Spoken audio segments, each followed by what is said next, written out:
In assembling the grand piano, we employed a matrix to determine the order in which our essays would appear in each volume. Per that matrix, it fell to me to write the opening essay of the final volume which we celebrate with this series. Rather than attempt a conclusive statement, I wanted to revisit certain threads that had arisen in the course of writing these essays, and to project their relevance to the future of our project, the print version of which would soon be complete.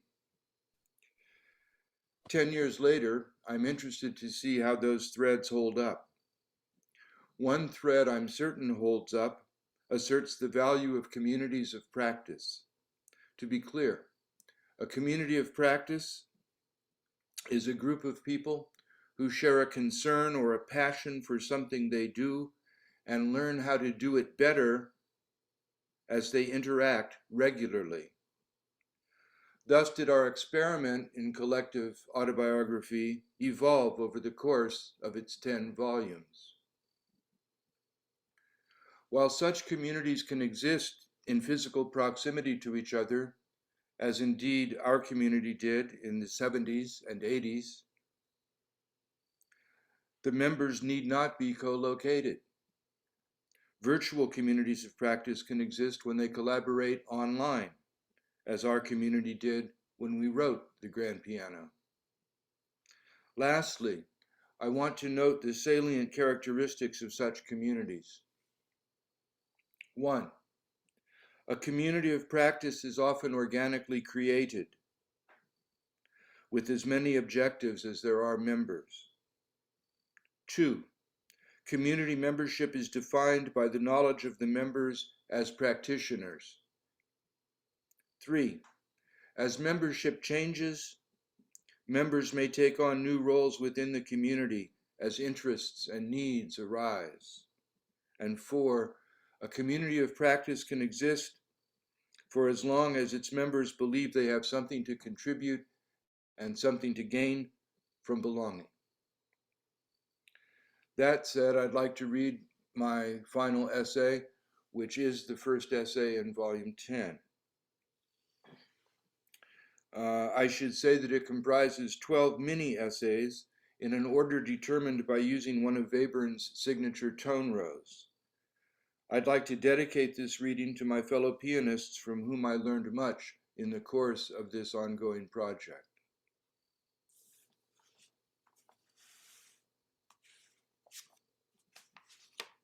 Etude 10, Threads. The work site is where work is done. The work cited is what was done. The conditions that produce it persist as traces that underwrite the text. This, by convention, we address in the present, itself but a moment in the life of a text, where work continues to be done. For the reader, the text delimits a site where the work of making meaning takes place. For the writer, it also reveals a remainder that reminds her of work that is yet to be done. For both, it is a claim on the future that now includes it, even as it renews itself in the present it addresses. Every text, if only implicitly, begins with the words, "It is written." But is this the work of the writer or of the language in which it is written? Language is the medium in which I is suspended as an instance of saying I. Whenever I speak, it speaks otherwise, folding whatever I think to say into an excess that complicates my use of it. Our respective functions as systems and as subjects are predicated on this difference. At issue is who speaks and what is spoken, on which we agree to disagree.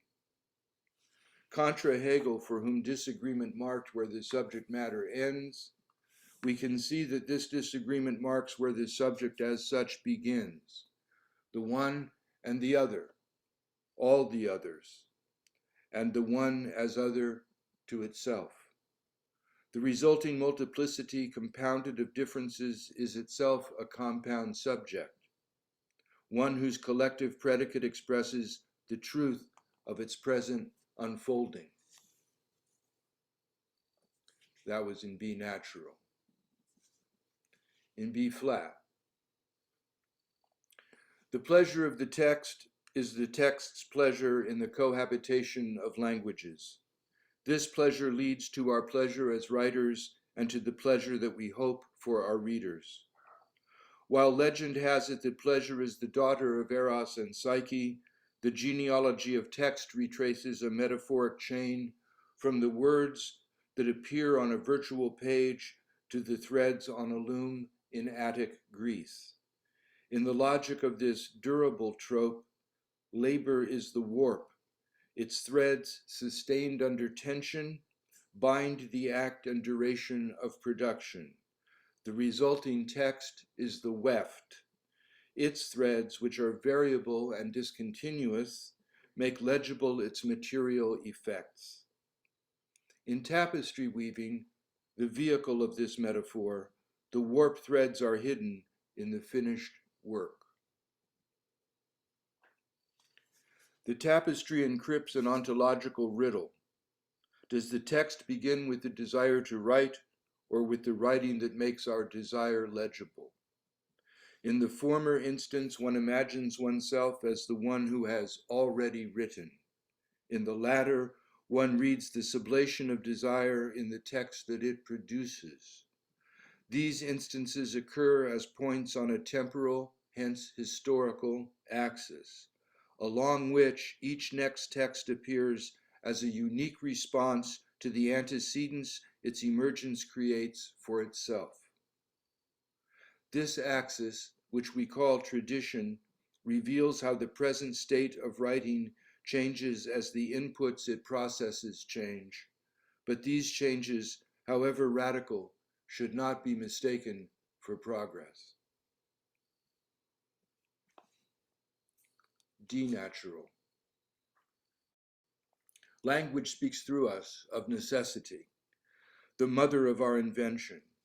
We speak its desire, a sign of our alienation. This is so because in coming to language, in becoming subjects, we are reft not only from the pre-linguistic unity with nature it is said we experienced as infants, but are also reft from ourselves.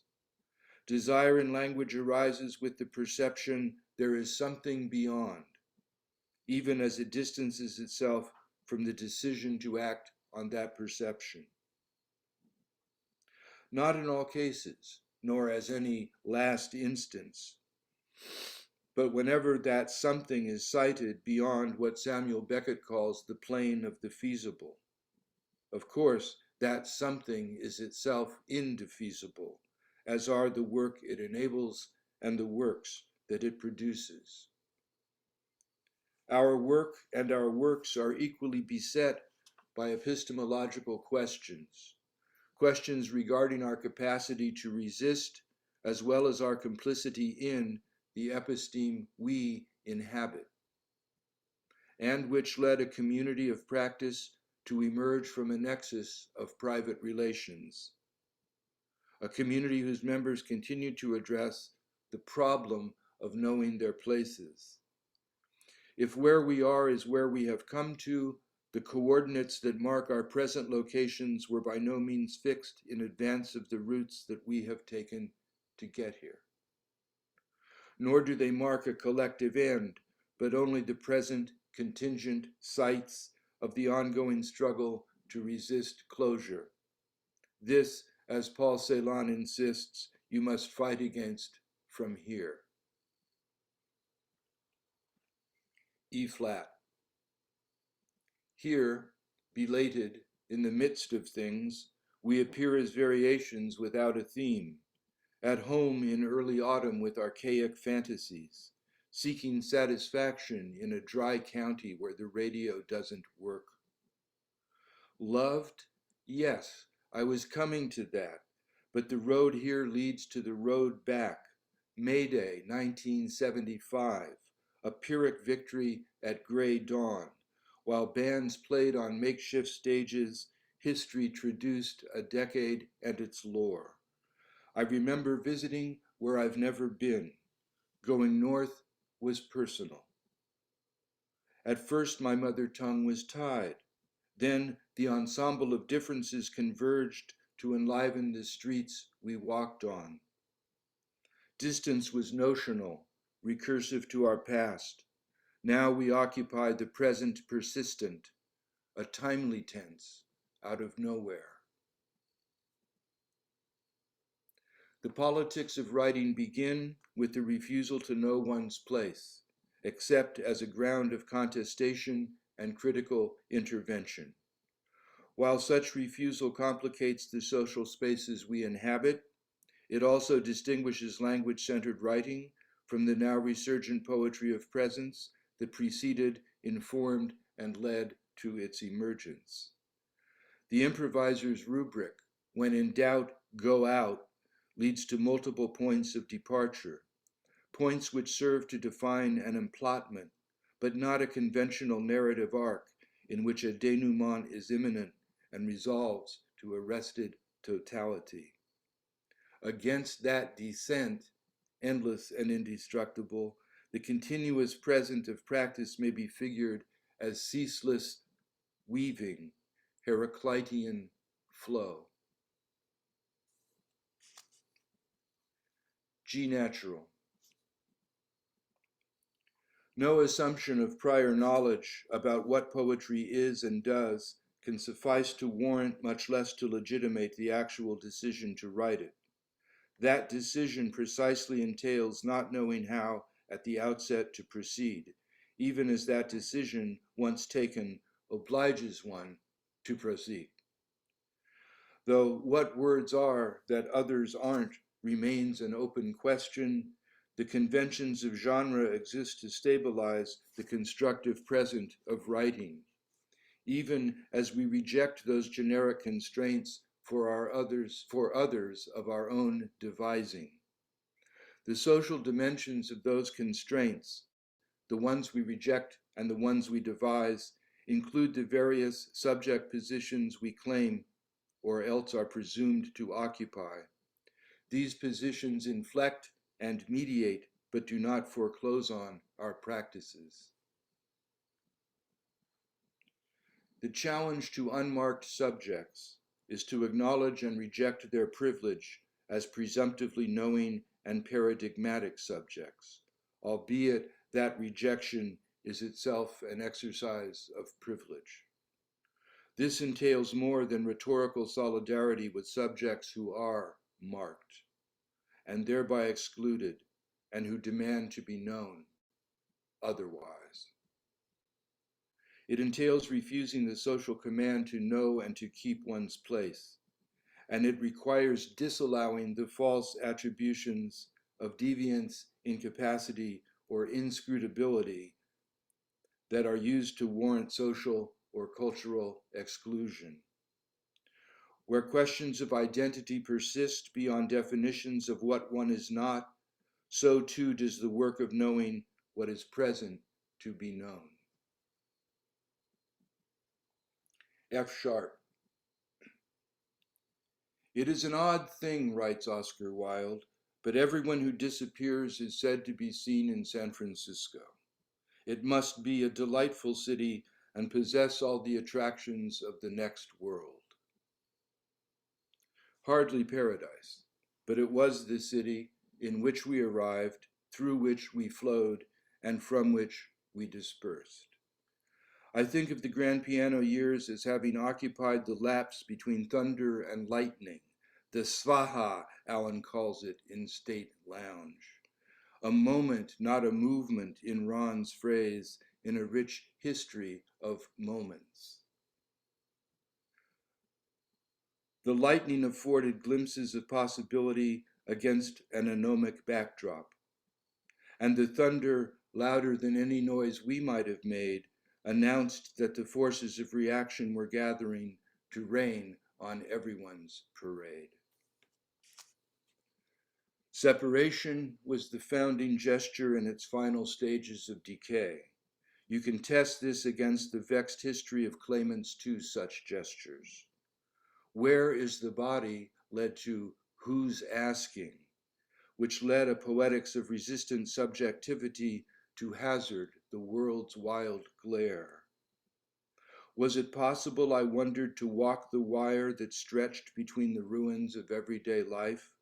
Yes, but on condition of anonymity. The unique number, writes Mallarmé, that does not want to be another. To stage a revolt in the theater of selves requires a cast of thousands, but which will you claim as you? When the war came, language turned on itself, but a life is not its archive. Now describe the restlessness we feel when no one is around. G sharp. Nothing doing is not doing nothing. Resistance, writes Steve, is a kind of attention, albeit the kind that often provokes a resistance counter to one's own. Where some find use for such attention, others are defensive about its object, with which they over-identify. In a dance of unequal and opposite reactions, one either moves or stands against the force produced by resistance. The former instance is isotonic. In libidinal terms, it desires contestation, and in aggressive terms, strives for dominance. The latter is isometric. Because it desires sustained contact, it accepts contestation and counters aggression with diffidence. This is a paragraph, not a parable, on an ethics of dissensus. A lapse is a slip in space-time, and there's nothing like a slip, like on black ice, to bring one vividly, if precipitously, into the moment. Often, and paradoxically in such moments, time seems to slow, suggesting a plasticity that beggars the clockwork world. This temporal anomaly, call it, intensifies our experience of what happens within it, even as it makes us unwitting observers of our own akimbo immediacy. In a parallel sense, a lapse refers to those errors of memory, speech, or action that are as often productive as they are revealing, however discomfiting their revelations. At the moment brat guts displace antwort, Eros sings of a semblance, while peripraxis mates with parataxis. E-natural. Source codes lead to ensorcelled codas, the cult of the difficult exposed to desire, tail of the tiger, hair of the dog, where order and method are shibboleths in life's most secret closet, blue shirt, white pants, night bleeds into, the morning after, my body double at their wedding, crosstown traffic, island life. While workers sun their ankles at lunch, paternity leaves its bona fides, its errors and wrecks, its books and lore. But how does one tell these tourists from their spots? They could be anywhere, and are. Give me 17 reasons why you're still here, in the fabled city, in the decade when minimal wages trumped cultural capital, but my weekly reader loved to fuck. This to parse the literary present, which is neither here nor there. Every sentence is a new sentence. Bears all has no relation to one. A late night knock between friends whose memories play on extremities, her sun-bleached letters, his stuttered steps, violations we believe to live with, in the work of many, on a pallet the east wind mocks. Its forms unfolding in the Latin Quarter, the hall of mirrors, the archive of angst. Where hiatus mimes achieved form, the emissary is all ears. but her exact words are not your thoughts. To wit, the charade of radicality is rootless, a floater, but the focus groups love it. Meanwhile, Orpheus is sent to the miners to witness and adjust, to drive the car off beaten path at land's end. Remembering is rarely innocent. F natural. Jack London writes of his youth in San Francisco. You look back and see how hard you worked and how poor you were and how desperately anxious you were to succeed, and all you can remember is how happy you were, which is not what his sentence says. It insists on what he rhetorically remembers to forget, that the actual conditions of everyday life are the context from which any possible memory of happiness will emerge. We too have written of our youth in that city, but for us the conditions in which we lived were the preconditions of our work. If we have noted bright moments once shared, we also have acknowledged the darkness that made those moments visible. Carla writes that the dilemma of memory, the demand of remembering to fix meaning, has always troubled me. I remember thinking, when I joined this project, that however faulty my memory might be, the conscious effort to recall past events was certain to stir involuntary memories, invasive memories, and once dormant kernels of trauma. Bad dreams are one thing, writes Andrew Vox. Somewhere in that darkness, you know they're dreams. But invasive memories are ice pick stabs that bring their own darkness. Memories, no less than dreams, are constructs that condense psychic content and displace it into the present, even as they vivify and distort the past. This, for the record, as we say. C natural, in C. When Barry asked in the previous volume, "Are you on the threshold of a new career?" I immediately channeled Travis Bickle. "You talking to me?" As it happens, Bickle's iconic line was previously heard on an episode of The Twilight Zone called Nervous Man in a $4 Room. There, too, a solitary figure talks to himself in a mirror, enacting the psychosexual conflict between his imaginary ideal self, a narcissistic fantasy of masterful aplomb, and the loser he knows himself to be. Though his imaginary self prevails in the end, the mirror scene portrays the affective, if impossible, relation between alienation and trauma, the nexus of any career I might have had. Present though we are to the event in its unfolding, is our presence there not surprising? Setting out, one presumably expects to arrive. But what does it mean, to arrive? In my experience, wherever one arrives is never the place one had imagined coming to, nor do the terms of one's setting out reliably predict one's itinerary. The motto of my so-called career would be this: possibility inheres in its negation. As a poet, there's no limit to what I cannot do. Dear negativity, how many words you've spared me, which is to say I find it impossible to write unless and until I am writing. Then and only then is it impossible not to. It is that impossibility, its course and its texts, that I dedicate to any reader. C sharp. Recently, on my 61st birthday, I recalled the title of a Clark Coolidge poem, Young Enough Still to Yet Be True.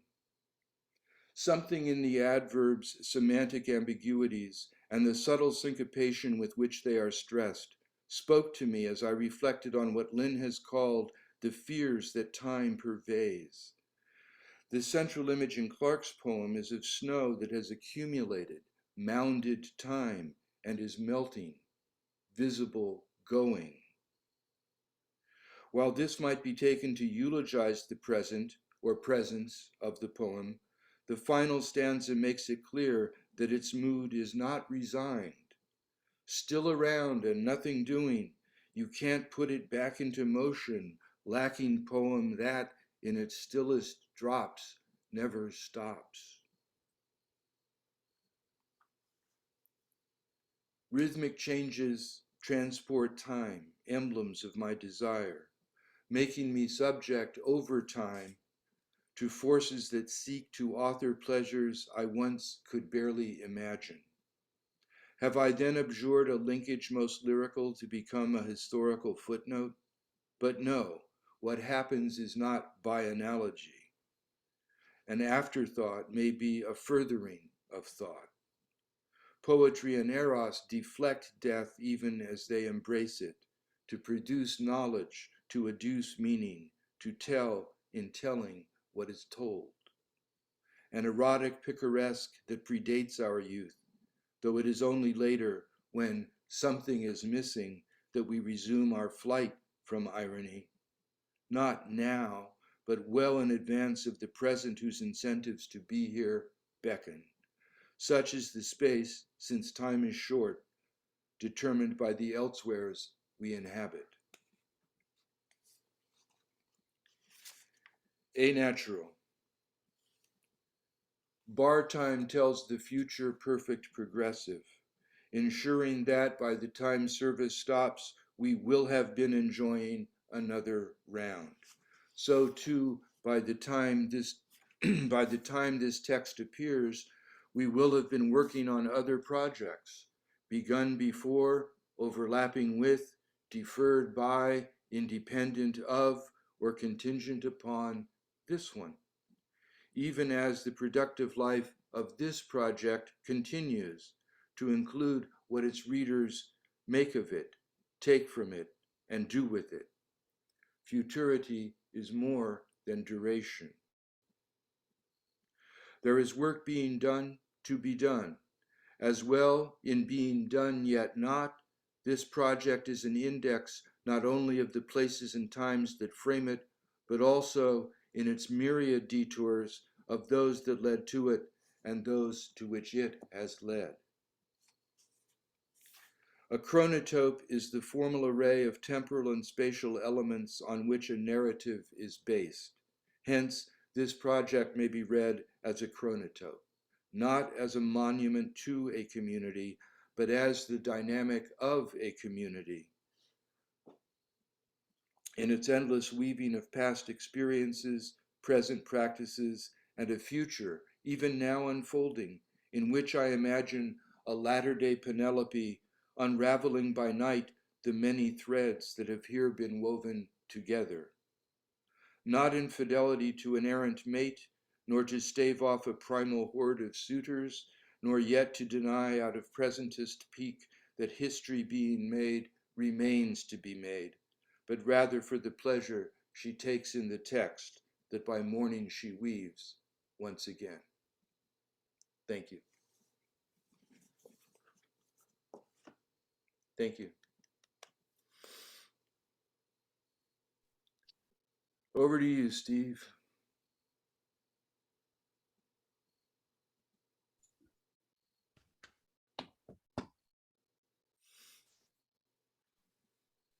I'm just unmuting myself long enough to say that was incredibly brilliant, Ted, and it was a joy to hear. Thank you so much, Tom. Now I'm going to mute myself again. Okay. So I encourage everyone to go into gallery mode if you feel like it, or just unpin the presenter. Do what you want with your screen, and I'm asking for questions. If you want to raise your hand and I can spot you, I'll be happy to do that. It probably goes up to the upper left corner of my screen if you raise your hand with the little electronic device under reactions, I think is where it is. Or you can just unmute, and if we're at a pause, say what you have to say to ask a question, not too rough, not too enormous and lengthy, but focused. And with a real interest in what Ted might have to say. Okay. Questions? Mark Nasdor?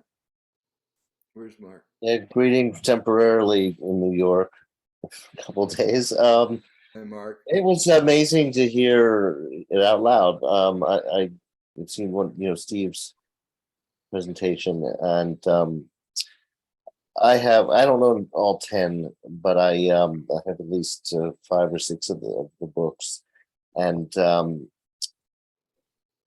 it's so unlike my East Coast experience. And one of the reasons I've always been drawn to this particular group was exactly exactly the reasons that Ted enumerated in his piece. So I mean, I consider this group to be an intellectual lifeline for me, because I see a lack of it in other places. I didn't have much else to say about that, but thank you, Ted. Thank you, Mark. Who else has a question? George, don't fall asleep.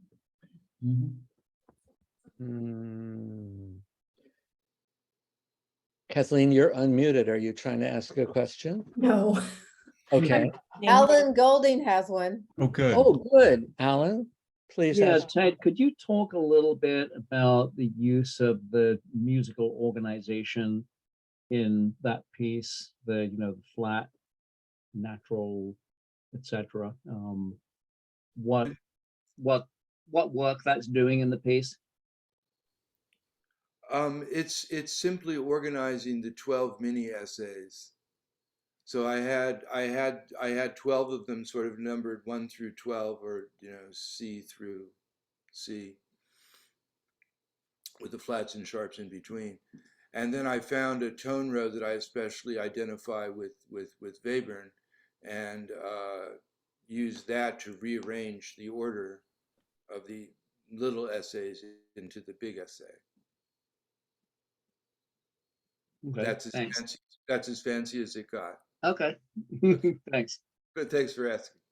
So you didn't write it in the order that you ended up reorganizing it in the tone row, by the tone row? No.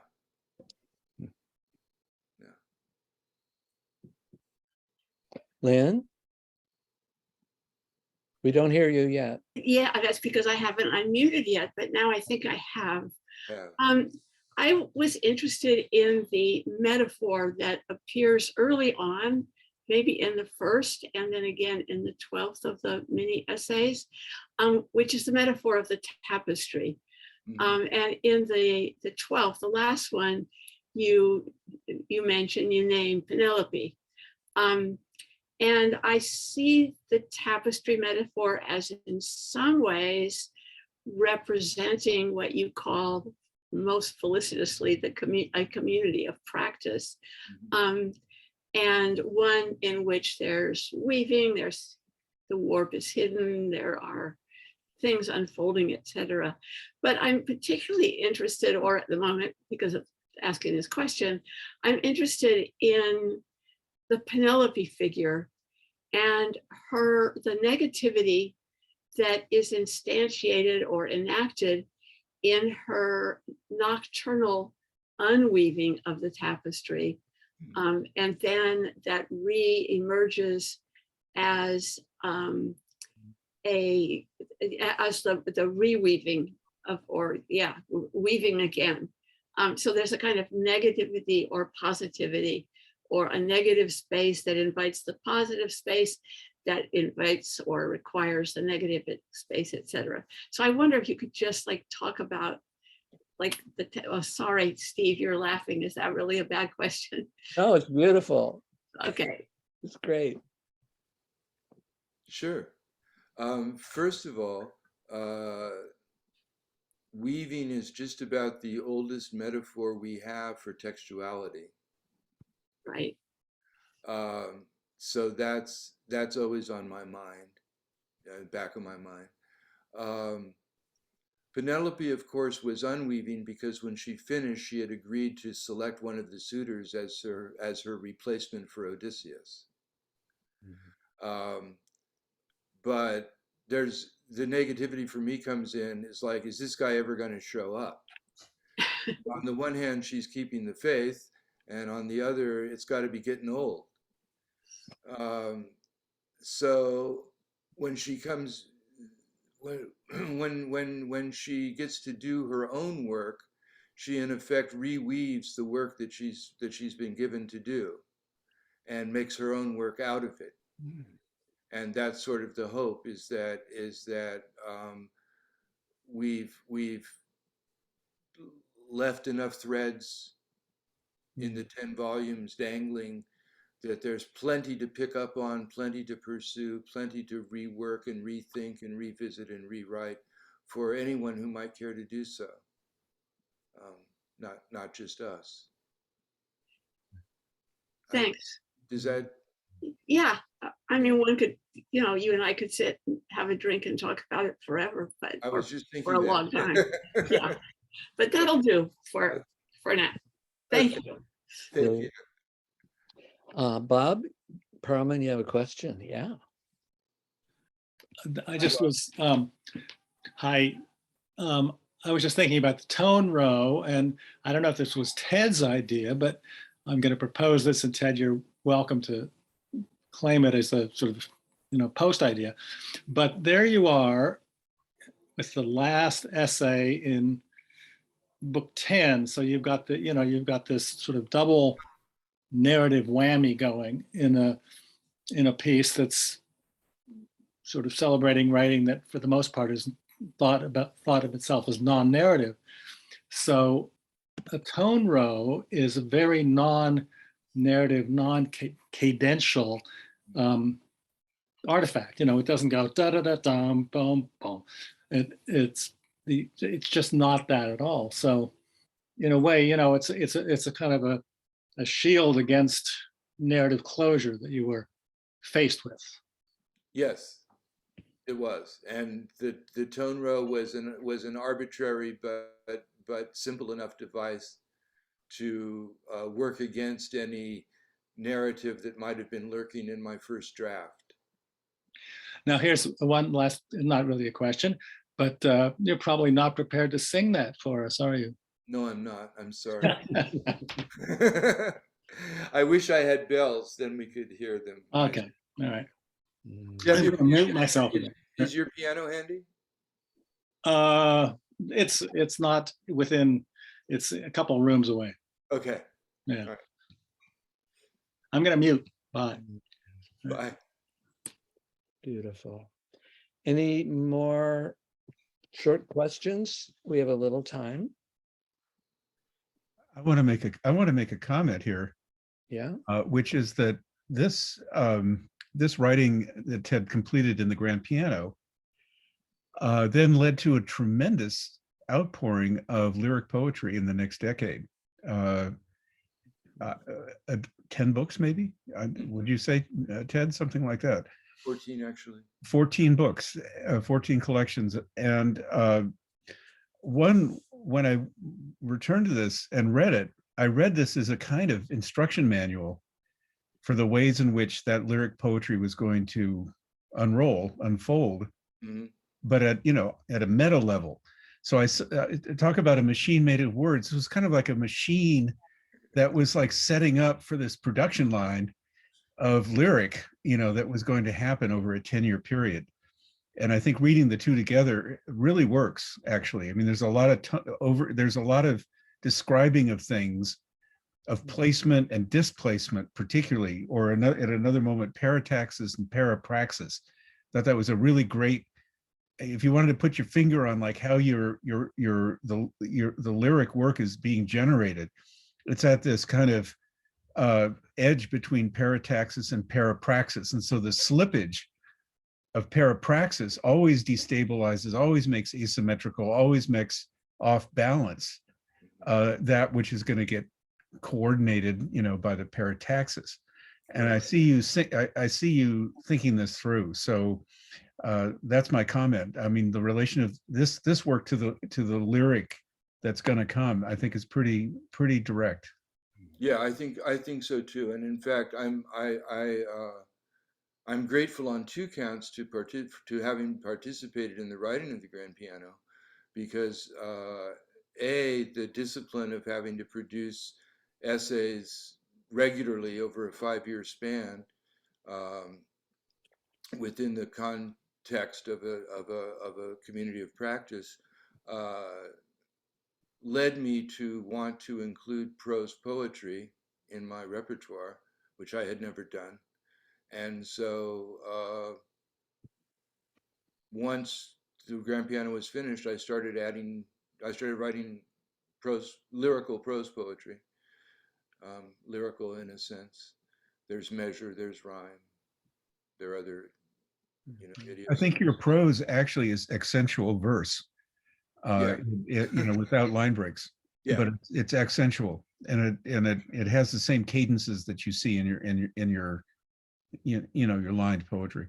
Yeah. Yeah. So Thank you.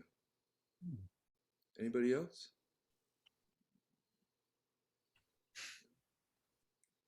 It's been wonderful to have you all here. I had a quick comment. Yes. Coming from a weaving tradition, not to overstate the metaphor, maybe make it more literal, but returning to the metaphorical.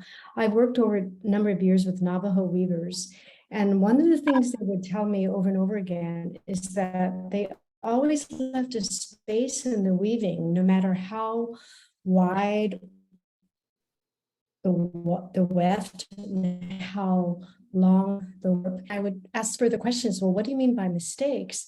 I could get a sort of religious response in terms of Dene mythology, but I also got it was to keep the narrative continuing for the next weaving, for the next weaver and future weavers. And I just want to add that as a sort of interesting invitation to material culture and understanding that we're textual artists, whether it's paper or textiles or garbage, whatever it is. That's all. Yeah, that's Thank lovely. you. That's Thank lovely. you. Thank you, Ted. It was beautiful. Thank you, Kathleen. Ron, your hand is up. Yes, I don't know if you can hear me, but Nope. hopefully I'm unmuted. I loved the reading, Ted. Thank you. And I very much agree with the perception of it setting up your more recent books, which have all been just utterly gorgeous. But I also was hearing almost what I think of as the Spinozan side of you that goes all the way back to when I first heard you at David Highsmith's reading series with Keith Shine. Yes. There's and the musical ear. There's at least twice in the pieces you read today, which were the first, not the last of the 10th volume, because I got to read along.